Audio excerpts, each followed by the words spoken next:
So I just came back from spending a few days in Malta. By the way, it's an amazing island. When they're on business, well, I'll describe in a second, but if you ever get a chance to visit this amazing island, do it. It's a unique experience and an unusual place of beauty. I was there for a Remax convention. We were meeting for 3 days for a technology meeting, seeing how we can improve performance, websites, lead generation, CRM, all these things, getting updated with all the new technologies. And I'll talk to you a little bit in a different video about how to incorporate technology into whatever it is you're doing and what should be the relationship between your business and technology, regardless of what you're actually doing. But I want to talk to you about service, which is my greatest passion. And I do a lot of trainings about service because I believe that that is the difference maker in any marketplace, regardless of what you do. If you will sell a product, if you sell a service, the ability to deliver exceptional service, and I've read so many books about this and implemented many of these things in my trainings with people I work with. And I stayed at the Hilton Malta, a great hotel. You talk about Four Seasons, Ritz-Carlton, and the Hilton should be, or many times is up there. And the beautiful thing about unbelievable service or great service, something that gets you excited, is the small things. And the small things that don't cost money, and they just cost thought process. They cost awareness. They demand that you put service at the top of your agenda, and then simple ideas just come to mind that can improve the way that you do what you do. And people always think that in order to deliver great service, you need to overspend and stretch yourself financially to be able to wow your clients. And it's the exact opposite. It's the small things. So I'll give you a few examples. First of all, in the Hilton Malta, when you go into your room, on your bed, there's a small note that says something like, we're here to make you happy, and if you're unhappy with anything, let us know. It's just the small things that actually they trigger you to share something that if you're not happy with, but it also gives you confidence, and it actually increases your happiness because they say, wow, they really look after me. And then something I've never seen, my first morning there, when I came back to the room after a day of meetings, there was another note on the bed, and it says, this room was cleaned by, and then there's a handwritten name, Anna.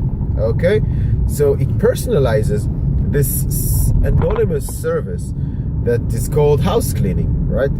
You never know who your bed chamber was, and why is it important? I don't know if it's really important, but it personalizes the connection. Now, personalizing is one of the most important things in service in the 21st century.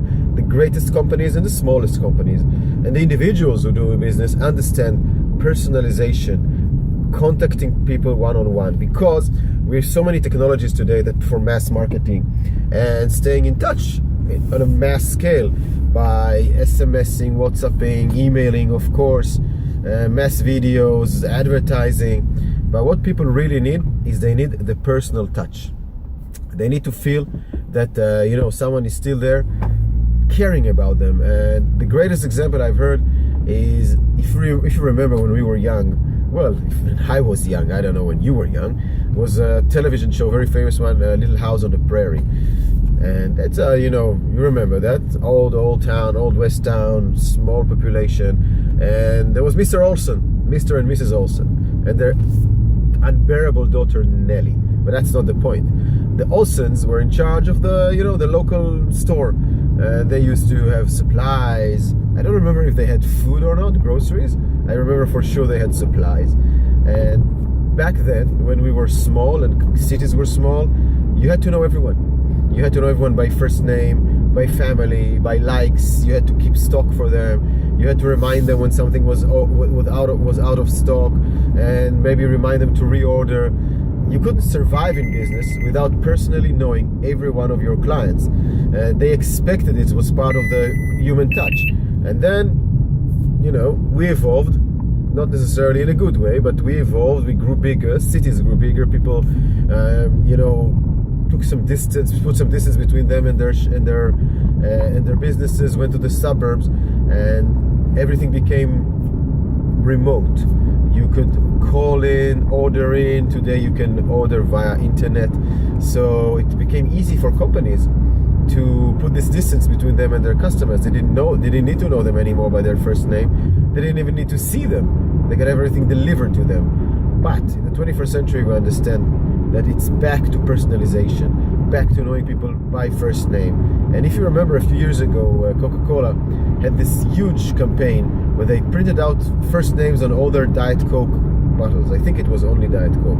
And it was John and Jimmy and Michelle on every bottle. So first of all, there's a huge expense personalizing the label on the bottles. So why would they do that? Why would they put this expense? Because people went after the bottle with their own name or the kid's name, and it created some sort of a personalizing moment. Now, of course, a company the size of Coca-Cola cannot really get to know their customers personally because they have hundreds of millions of clients. So they made this effort, which cost them a lot of money. They made this effort to improve a little bit the emotional connection between themselves, their product, and their customers. Now, in smaller businesses, let's say in real estate, we have to take advantage of this ability to personalize our relationship with our customers. Remember this small note: this room was cleaned by Anna.